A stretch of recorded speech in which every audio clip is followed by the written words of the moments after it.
اور ایک چیز جو ہے ہمارے معاشرے میں نئی بنک ہوئی جو ہے سیرت النبی کے جلسے کرتے ہیں. میلاد میں میلاد النبی کے جلسہ کرنا، سیرت کا بیانر نہیں بنانا. سیرت بھی ہمارا عنوان ہے، میلاد بھی ہمارا عنوان. زندگی بھر ہم سال کے 12 مہینے سیرت کے جلسے کرنا ہے، مگر میلاد کے ساتھ خصوصیت سے عنوان لگا کے اس مہینے میں جلسے کرنا، کیونکہ دونوں بھی جلسے بعض لوگ کیا کریں سیرت النبی بلکہ الگ کر لیے جلسے بعض اشخاص، اور ہمارے لوگ میلاد النبی بول کے الگ کر لیے. دونوں بھی ہمارے ہی جلسے ہیں.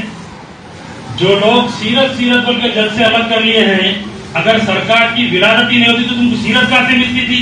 پہلے ولادت کا جشن مناؤ، بعد میں سیرت کے جلسے کرو. اور جو لوگ ہماری ولادت کا میلاد النبی کے جلسے کر رہے ہیں، سیرت کے چھوڑ دیے، حالانکہ وہ لوگوں کو بھی جاننا چاہیے سرکار کی میلادی سیرت بتانے کے لیے بھی.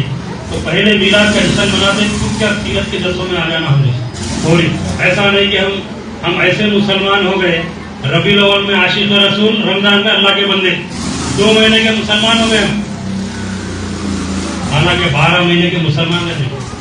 ہم کیا ہے ربیع الاول آتے بینا لگا لیے، گاڑیاں بھگا لیتے ہوئے، ہراشا لگا لے کے تماشے کر لیتے ہوئے روڈوں پہ پھر. اس مہینے میں جتنے محافل ہو سکتے وہ محافلوں میں شریک ہونا، سرکار پر درود و سلام کی کثرت کرنا، نعتیں پڑھنا، کلام پاک کی تلاوت کر کے سرکار کی روح اقدس کو، سرکار کی اہل بیت کو، ازواج مطہرات کو، صحابہ کو ایصال ثواب کرنا ہی نہیں ہے.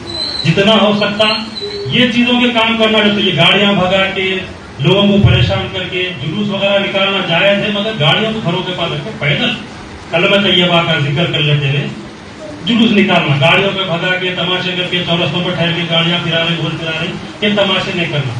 سرکار کی ولادت ہوئی سیرت کے لیے، اور وہ لوگ جو سیرت کر رہی تو سیرت سے پہلے ولادت کا شکر ادا کرنا چاہیے جو بھی لوگ. اور دونوں بھی عنوان ہمارے لیے ہے، دونوں بھی عنوان.